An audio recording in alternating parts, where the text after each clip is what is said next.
Project ARA isn't a phone. It's actually, well, a project. ATAP, a group that in some part came out of DARPA, is essentially just making the instructions for how a modular phone would work. They're developing the technology for the different pieces to talk to each other and working with partners to build prototypes. At the center of it all is an endoskeleton, an unassuming slab with different slots where you can put in modules. There's some wild technology inside this metal frame. ARA is using next-gen, super-fast networking technology to get all the parts to talk to each other. It manages power and lets you hot-swap modules. It uses wireless capacitive pads to let the modules communicate with the main board and each other. Even the way the modules lock into the frame is futuristic. In this lateral direction, they are held using electropermanent magnets, which is a pretty neat technology. It's kind of a cross between a permanent magnet and an electromagnet, in that it has an on-state and an off-state. It uses an electrical pulse to switch between those two states, but it's a passive component, meaning it consumes no power in both the off-state and the on-state. But all that technology doesn't add up to a phone.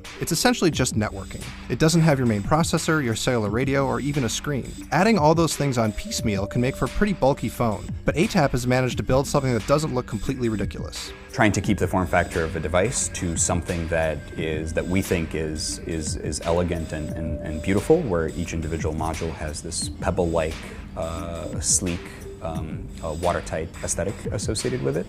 And so as a consequence, that leaves, because the form factor is defined by this, that leaves a little bit less area for functional components. Traditional phones put as many parts as possible on a single circuit board, or even a single chip. Pulling all those things apart into separate modules has costs. The phone gets fatter, battery life drops, and overall the thing gets heavier. Eremenko thinks that he can convince people that the trade-offs are worth it.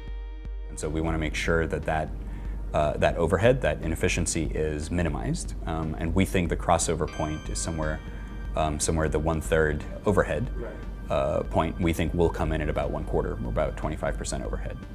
And by crossover, I mean that's where consumers are willing to trade some penalty in exchange for the flexibility and for the richness of the ecosystem and the ability to customize functionally and aesthetically.